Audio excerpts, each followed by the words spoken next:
Bonjour à tous. Aujourd'hui, je mets en service la 030TU de HFR 160 sur le réseau BSH.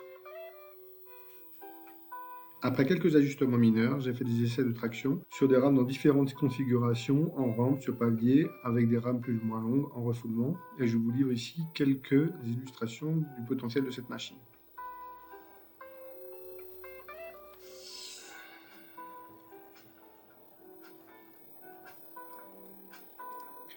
Deux mots sur la conception, c'est une caisse en impression 3D qui va s'adapter sur un châssis de locomotive Arnold ou Fleischmann de BR 91. Si la locomotive de base ne propose pas un châssis rigoureusement conforme, la force de ce kit est de proposer un embiellage qui va pouvoir s'adapter à ce train de peau.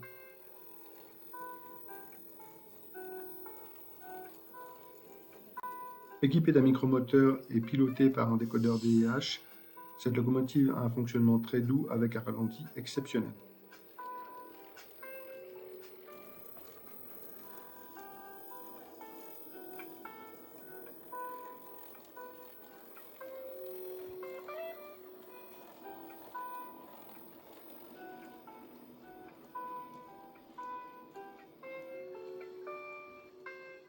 Pour ne pas corrompre l'esthétique de ce modèle, j'ai équipé cette locomotive d'attelage Schiffer Design ou Penati de telle manière à avoir des attelages à vis fonctionnels qui permettent d'alléger considérablement les traverses de tamponnement.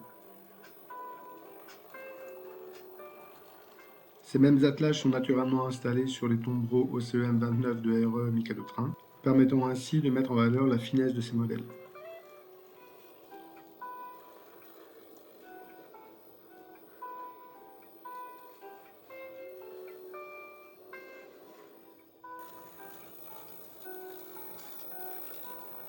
Le grand intérêt d'avoir libéré cette machine des attelages normalisés est de pouvoir opérer cette machine avec la cabine en tête ou pas et de conserver l'esthétique des traverses de tamponnement.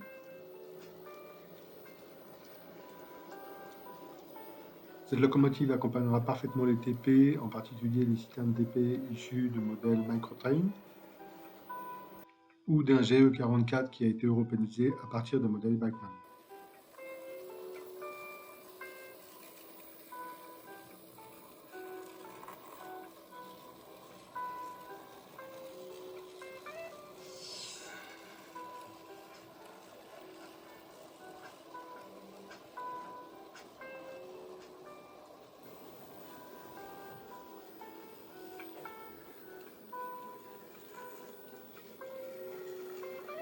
La capacité de traction est étonnante pour cette petite machine, que ce soit en traction ou en refoulement, sur une zone d'aiguille et une voie en code 40.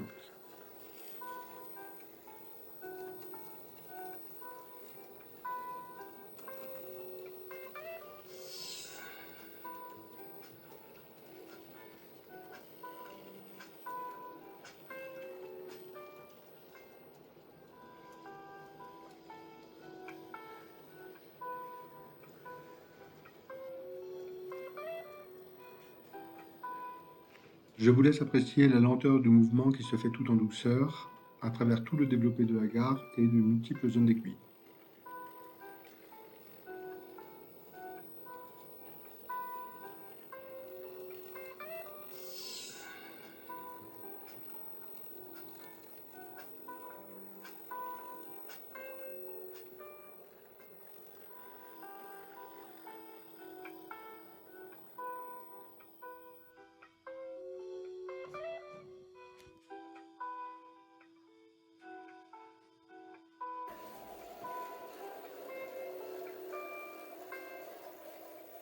Le clignotement des LED est le signe immanquable du travail du Stereolife qui permet à tout moment de compenser la perte momentanée de courant et ainsi d'avoir un fonctionnement vraiment doux à l'arrêt comme au démarrage, qu'il y ait une rame ou non.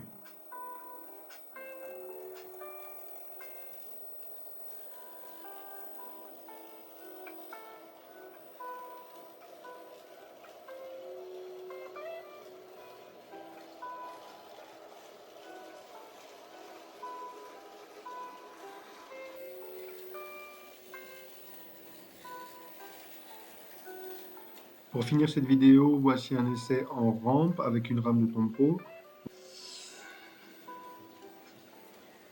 On voit que la loco non équipée de bandage monte sans problème la rampe en mouvement lent, sans patiner et sans mouvement saccadé. J'espère que cette vidéo vous donnera envie d'aller voir le travail de cet artisan HFR 160 qui propose un modèle vraiment à ne pas manquer.